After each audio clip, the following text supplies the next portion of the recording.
শতকরা ৯২ জন মুসলমানের দেশে আমরা মাথা উঁচু করে কথা বলতে পারিনি। আমাদেরকে কথা বলতে দেওয়া হয়নি, আমাদেরকে স্তব্ধ করে দেওয়া হয়েছিল। আজকে কুমিল্লা টাউন হল থেকে স্পষ্ট করে জানিয়ে দিতে চাই, যার মর্যাদা আল্লাহ নির্ধারণ করে দিয়েছেন তাদেরকে ইচ্ছে করলেই দমিয়ে রাখা যায় না। আজকে এই সম্মেলন তার প্রমাণ, ঠিক কিনা বলেন? ঝড় আসবে, ঝঞ্ঝা আসবে, টিটকারি হবে, মস্করা হবে, মামলা হবে, হামলা হবে, জাল জুলুম নির্যাতন হবে। এই মুসলমান যদি দিন কায়েম করতে গিয়ে নিজের জীবন বিলিয়ে দিতে হয়, প্রয়োজনে জীবন দেব, ইমান দেব না। রাজি আছো কিনা? হাত তুলে দেখো। আলহামদুলিল্লাহ, আল্লাহ তাবারক ওয়া তাআলার দরবারে লাখ কোটি শুকরিয়া জ্ঞাপন করছি, যিনি আমাদেরকে অনুকূল আবহাওয়ায় মনোরম পরিবেশে বাংলাদেশের অন্যতম একটি জেলা কুমিল্লা, আমার প্রাণের কুমিল্লার প্রাণ কেন্দ্রে কুমিল্লা টাউন হলে জাতীয় ওলামা মাশায়েখ আইম্মা পরিষদের ব্যানারে আজকের আয়োজনে শান রিসালাত সম্মেলনে যিনি আমাদেরকে আসার, বসার, কথা শোনার, রাস্তাঘাটে দোকানপাটে থেকে আমাদের সাথে একীভূত হওয়ার তৌফিক এনায়েত করেছেন, আমরা মাবুদের দরবারে শুকরিয়া আদায় করি। সবাই পড়ি আলহামদুলিল্লাহ।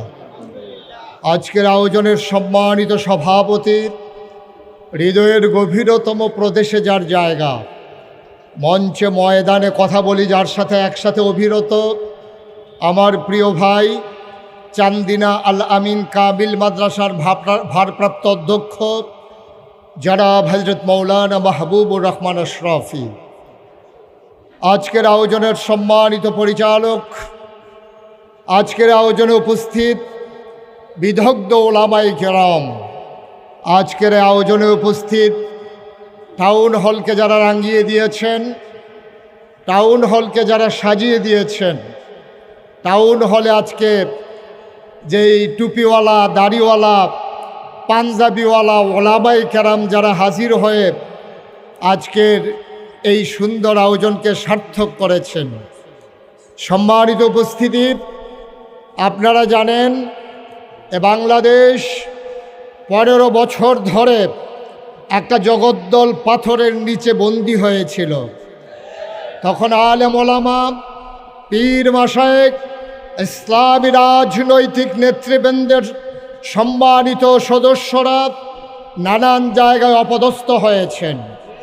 মসজিদের মিম্বারগুলো থেকে দ্বীনের কথাগুলো বলা যেত না, মঞ্চগুলোকে রেস্ট্রিক্টেড করে দেওয়া হতো, এই কথা বলা যাবে, ওই কথা বলা যাবে না। আমাদেরকে নানানভাবে অপমানিত করা হয়েছে, লাঞ্ছিত করা হয়েছে। অথচ আমাদের মর্যাদা ১৫০০ বছর আগে কোরআনুল কারীমের ঘোষণার মাধ্যমে আল্লাহ নির্ধারণ করে দিয়েছেন। আল্লাহ বলেছেন, কুল হাল ইয়াস্তাবিল্লাযীনা ইয়ালামুনা ওয়াল্লাযীনা লা ইয়ালামুন। হে রাসূল, আপনি বলে দিন, যারা জানে, যারা জানে না, দুই দল কি সমান? কখনোই দুই দল সমান হতে পারে না। আমরা সেই ওলামায়ে কেরাম এতদিন দ্বিতীয় শ্রেণীর নাগরিকে পরিণত হয়েছিলাম। আমরা ওলামায়ে কেরাম শতকরা ৯২ জন লোক মুসলমানের দেশে আমরা মাথা উঁচু করে কথা বলতে পারিনি। আমাদেরকে কথা বলতে দেওয়া হয়নি, আমাদেরকে স্তব্ধ করে দেওয়া হয়েছিল। আজকে কুমিল্লা টাউন হল থেকে স্পষ্ট করে জানিয়ে দিতে চাই, যার মর্যাদা আল্লাহ নির্ধারণ করে দিয়েছেন তাদেরকে ইচ্ছে করলেই দমিয়ে রাখা যায় না। আজকে এই সম্মেলন তার প্রমাণ, ঠিক কিনা বলেন? আজকে সম্মেলন প্রমাণ করে দিয়েছে, নিশ্চিন্তে নিঃসংকোচে যারা কথা বলতে পারে, জাতিকে নিয়ে যারা ভাবে, জাতিকে যারা অগ্রসর কর্মীতে পরিণত করতে চায়, এই বাংলাদেশকে মাথা উঁচু করে পৃথিবীর দিকে, পৃথিবীর অন্যান্য দেশের চাইতে যেন স্বমহিমায়, স্বগৌরবে উদ্ভাসিত হতে পারে, এই জন্য যারা কাজ করে যাচ্ছেন তারাই হচ্ছে ওলামায়ে কেরাম, ঠিক কিনা বলেন? ১৫০০ বছর আগে আল্লাহর নবী যখন দুনিয়া থেকে বিদায় হয়েছিলেন, তিনি যাওয়ার আগে গুরুদায়িত্ব তিনি জানিয়েছিলেন, আনা খাতামুন নাবিয়্যিন লা নাবিয়্যা বা'দি, আমি হলাম সর্বশেষ নবী, আমার পরে আর নবী আসবেন না। এই কথা ঘোষণার মাধ্যমে তিনি জানিয়ে দিয়েছিলেন নবী আর আসবেন না। কিন্তু নবুয়তের যে দায়িত্বটুকুন ইসলামকে এগিয়ে নিয়ে যাওয়ার জন্য যারা ভূমিকা রাখবে, আল উলামা ওয়ারাসাতুল আম্বিয়া, ওলামায়ে কেরাম হলো নবীর ওয়ারিস, সে দায়িত্ব নবী করিম সাল্লাল্লাহু আলাইহি ওয়াসাল্লাম আমাদেরকে দিয়ে গেছেন। সুতরাং আমাদের দায়িত্ব যার কাছ থেকে আমরা ওয়ারিস হয়েছি ওনার মর্যাদা অক্ষুণ্ণ রাখা, ওনার মর্যাদা অটুট রাখা, ওনার চরিত্রে যারা কালিমা লেপন করতে চায় তাদের দাঁত ভাঙ্গা জবাব দেওয়া, এটা উলামায়ে কেরামের দায়িত্ব। ঠিক কিনা বলেন? আমরা আফসোসের সাথে লক্ষ্য করেছি আজকে বিভিন্ন ঘরানার মানুষের উপরে নানানভাবে ইসলাম বিদ্বেষী শক্তি আমাদের কম বুঝার কারণে, আমাদের চিন্তা শানিত না হওয়ার কারণে আমরা নবীজির জন্মদিনকে নিয়ে যেমন করে মাতোয়ারা হয়ে যায়, গোটা নবীর জিন্দেগি নিয়ে আদর্শ নিয়ে আমরা সেই মাতোয়ারা হই না। আমরা মনে করি একটা দিনের ভিতরে যদি ইসলামকে সীমাবদ্ধ করে রাখা যায়, নবীজিকে যদি একটা দিনের ভিতরে সীমাবদ্ধ করে রাখা যায়, তাহলে জাতি বঞ্চিত হবে। কারণ নবী একদিনের জন্য আসেননি, এক সপ্তাহের জন্য আসেননি, একটা গোষ্ঠীর জন্য আসেননি, কোনো একটা ভূখণ্ডের জন্য আসেননি। কারণ আমরা বিশ্বাস করি নবীকে শুধু নবী মানে আমরা ক্ষান্ত হই না।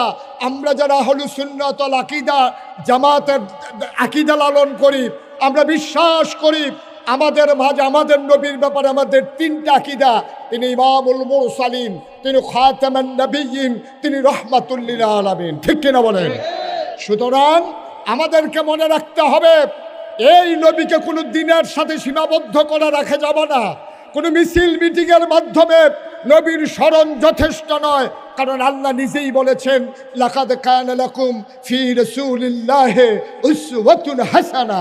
তিনি ছিলেন আইডল, তিনি ছিলেন আইকন, তিনি ছিলেন মডেল, তিনি উসওয়াতুন হাসানা। তার সূরত, তার সিরত আমাদের জন্য অনুকরণীয় দৃষ্টান্ত। সুতরাং সূরত আমরা যদিও ধারণ করতে পারবো না, গোটা জীবন বিলীন করে দিয়ে আমরা তার সিরতকে নিজের জীবনে ধারণ করব। রাষ্ট্রীয় পর্যায় থেকে শুরু করে একেবারে তৃণমূল পর্যায় পর্যন্ত নবী যেই সিরত নিয়ে এসেছেন, এই সিরতের মিশন যতদিন বাস্তবায়ন না হবে ততদিন আমরা থেমে যাব না ইনশাআল্লাহ। আমরা জানিয়ে দিতে চাই আমাদেরকে এইভাবে ঘুমিয়ে ঘুমিয়ে সময় কাটিয়ে দেওয়ার আর সময় নাই। আমাদেরকে মনে রাখতে হবে ঝড় আসবে, ঝঞ্ঝা আসবে, টিটকারি হবে, মস্করা হবে, মামলা হবে, হামলা হবে, জাল জুলুম নির্যাতন হবে। এই মুসলমান যদি দিন কায়েম করতে গিয়ে নিজের জীবন বিলিয়ে দিতে হয়, প্রয়োজনে জীবন দেব, ঈমান দেব না, রাজি আছো কিনা হাত তুলে দেখো। নারায়ে তাকবীর, আল্লাহু আকবার। নারায়ে তাকবীর, আল্লাহু আকবার। বিশ্ব নবীর অপমান সইবে না রে মুসলমান, সইবে না রে মুসলমান। বিশ্ব নবীর অপমান দুনিয়ার মুসলিম এক হও, লড়াই করো, এক হও, জিহাদ করো। দুনিয়ার মুসলিম সাবিলুনা সাবিলুনা, আল জিহাদ আল জিহাদ, আল জিহাদ আল জিহাদ, সাবিলুনা সাবিলুনা। নারায়ে তাকবীর। সুতরাং সময় এসেছে সকল বিভেদ ভুলে গিয়ে কালেমা খচিত সেই পতাকার নিচে ঐক্যবদ্ধ হওয়া। ঠিক কিনা বলো? সারু মাসালা নিয়ে আমাদের ভিতরে সমস্যা থাকবে। সেই সাহাবায়ে কেরামদের জীবন থেকে শুরু করে একবিংশ শতাব্দীর সূচনা পর্যন্ত ফারু মাসালা নিয়ে সমস্যা ছিল, থাকবে। এটা আমরা মিটিয়েও দিতে চাই না, এটা আমাদের হাতে নাই। সুতরাং ফরু মাসালা নিয়ে যতই সিদ্ধায় ঝামেলা থাকুক, কিন্তু আমাদের আল্লাহ এক, আমাদের রব এক, আমাদের নবী এক, আমাদের কিতাব এক, আমাদের কিবলা এক, আমাদের কাবা এক। এই ব্যাপারে আমাদের কোনো দ্বিমত নাই। ঠিক কিনা বলো? সুতরাং কলমাগু যত মুসলমান আমরা আছি সবাই মিলে আজকে থেকে কুমিল্লা টাউন হলের এই ওপেন এয়ার, এই সুন্দর ওপেন এয়ার এই সম্মেলন থেকে আমরা জানিয়ে দিতে চাই, যদি কোনোদিন কখনো যেই ঘরানার উলামায়ে কেরাম হোক তাদের দিকে যখন আঙ্গুল তোলা হবে, আর এই আঙ্গুল যদি হয় টিটকারির, এই আঙ্গুল যদি হয় মস্কারার, তাহলে এই আঙ্গুল আর নিচের দিকে নামবে না ইনশাআল্লাহ। সুতরাং আমাদেরকে ১৫০০ বছর আগে জাগিয়ে দেওয়ার জন্যে জাগরণের কবি ফররুখ যেমন করে বলেছিলেন, আমি সেই আহ্বান জানিয়ে আমার কথা শেষ করতে চাই। কবি ফররুখ বলেছিলেন, রাত পোহাবার কত দেরি পাঞ্জেরি, এখনো তোমার আসমান ভরা মেঘে, সেতারা হেলাল এখনো ওঠেনি জেগে, তুমি মাছ তুলে আমি দাঁড় টানি বুলে, অসীম কুয়াশা জেগে শূন্যতা ঘেরি, রাত পোহাবার কত দেরি পাঞ্জেরি, দীঘল রাতের শ্রান্ত সফর শেষে কোন দরিয়ার কালো দিগন্তে আমরা এসেছি, আমরা পড়েছি এসে, ঘন সিয়া জেন্দেকানির বাপ তুলে মার্সিয়া ব্যথিত দিলের তুফান শ্রান্ত খাপ, অস্ফুট হয়ে ক্রমে ডুবে যায় জীবনের জয় বেরি, তুমি মাছ তুলে আমি দাঁড় টানি বুলে, সম্মুখে শুধু অসীম কুয়াশা হেরি, রাত পোহাবার কত দেরি পাঞ্জেরি। গোটা জাতি যেন আমাদেরকে ডেকে ডেকে রাত পোহাবার অপেক্ষায়, সেই অমানিসাকে ভেদ করে পূর্ব দিগন্তে সেই শুভে সাদেকের অপেক্ষায়, যখন প্রহর গুনছে ৫ই আগস্ট আমার ছাত্র জনতা তার জীবন দিয়ে প্রমাণ করে দিয়েছে, রাত পোহাবার আর দেরি নাই, রাত পোহে গেছে, সূর্যকে মধ্যাহ্নের আকাশে নিয়ে আসতে হবে ইনশাআল্লাহ। আর এ দায়িত্ব পালন করবে ওলামায়ে কেরাম, এ দায়িত্ব পালন করবে নবীর যারা প্রকৃত আশেক তারাই।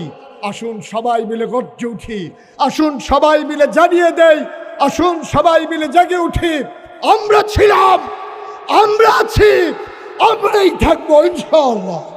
আসসালামু আলাইকুম ওয়া রাহমাতুল্লাহি ওয়া বারাকাতুহু।